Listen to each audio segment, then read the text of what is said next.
During the interview with a YouTube channel, you can find the clip. I mean, I'm not going to play the clip because I'm not trying to. I mean, like I already explained to you, I have people trying to get my channel canceled, so I'm not messing around. I'm not playing a clip from a channel. I don't really know the people or whatever, but I think the channel was Aki TV. Devin Haney stated that he wants to go for undisputed at 140, and he wants to fight everyone.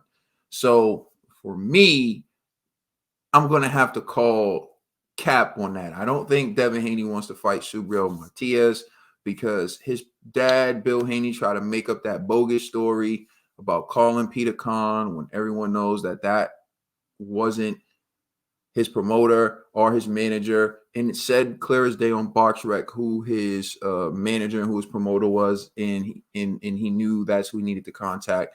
And I saw even the energy, right? I remember the very first press conference for Ryan Garcia versus Devin Haney. I remember when they asked Devin, who do you want to fight? The first name he mentioned was Subriel Matias, and I feel like that was strategic. I think he wanted to say his name because they're aware that boxing fans are taking note that all of the champions at 140 don't mention Subriel Matias' name. So I think he wanted to mention his name. But in that same interview later on, they asked Devin to name his next four fights. And he named Mario Barrios as one. He named a few people, but he left off Subriel Matias. And he also left off Tank. So then they asked him if he wanted to fight Tank. And then he said, oh, yeah, Tank next or whatever. But he left Tank off that list as well. I noticed that. But he definitely left Subriel off. I don't really think Subriel's in the plans for any of these guys. And again, it goes back to that risk reward factor that we've been talking about.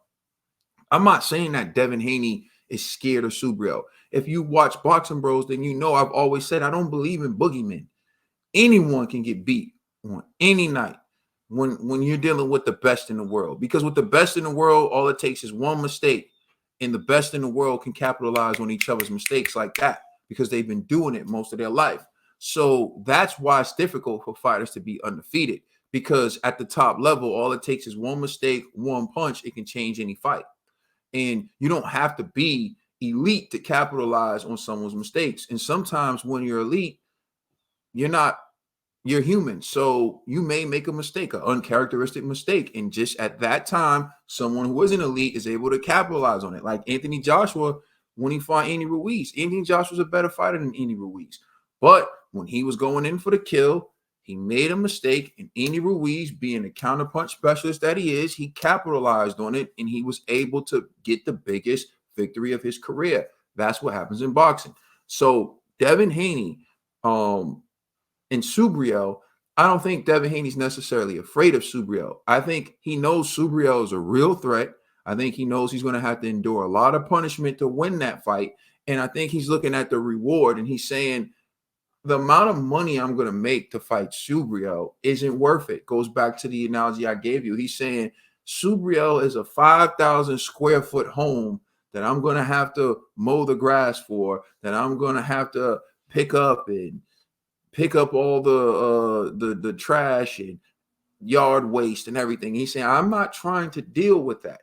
Ryan Garcia, on the other hand, is a 500 square foot yard, and I'm going to get paid way more money. So I'd rather deal with that Ryan Garcia work. Doesn't mean that he won't fight Subriel, but Subriel has to bring more to the table for Devin, which I do believe Subriel's popularity is going up. And they're saying he's going to fight Liam Perro in Puerto Rico. Although I saw that it said it was going to happen, and then they said it's not going to happen, and now they're saying it's going to happen again. So we'll wait to see. But if that fight does happen, I think Liam Perro is a really great fighter. You saw what he did to Martina Love. I think that's going to be a hell of a fight. And I think if Subriel Matias wins that fight in impressive fashion, I think he'd catapult himself into superstardom, because the world's ready to jump behind him because they're not saying his name. The world is ready to jump behind Subriel because they're wondering why Rolly won't say his name. They're wondering why Devin won't say his name. So they're like, okay, you guys don't want to say his name. So now we're interested in him. Now we want to see what he brings to the table. So if he does that, I think he will go a long way in boosting his name and then possibly making a fight with him worth the risk. But none of these guys want to see Subriel right now. And that's just the reality because he's high risk, low reward for them. They don't even want to mention his name. They want to act like he doesn't exist. So when Devin claims he wants to be undisputed at 140, I think it's cap at the moment because I don't think he's going to fight Subriel Martinez. I don't think he's going to fight Subriel Martinez until Subriel Martinez builds his name up a little more. But if he shocks me, I'll give him props. But I think in the grand scheme of things, I think Devin's looking to try to get these big money fights. I think he's looking for Ryan Garcia. I think he would like Mario Barrios because he can say he moved up in weight. He fought someone who beat your Dennis Ugas and Mario Barrios has been on a great run lately. He's been looking good. So if he beats Barrios, he gets to say he took on a hot opponent at 147. It gives him the opportunity to test the waters at 147 to see if he feels comfortable at 147. Plus, with Terrence Crawford leaving 147, there's probably going to be some vacant belt on the line. You got to look at strategy. If TC is going to move up to fight Tim Tszyu or the winner of Tim Tszyu Fundora, and the belts get vacated at 147, well, now you're talking about Devin possibly being able to move up and snag one of those belts. And Mario Barrios is in position to get one of those belts. This is chess, not checkers at the end of the day. So people got to stop with this. I get the moral argument. The best should fight the best. But it wasn't, despite what they try to tell you, it wasn't always that way. You got to go look.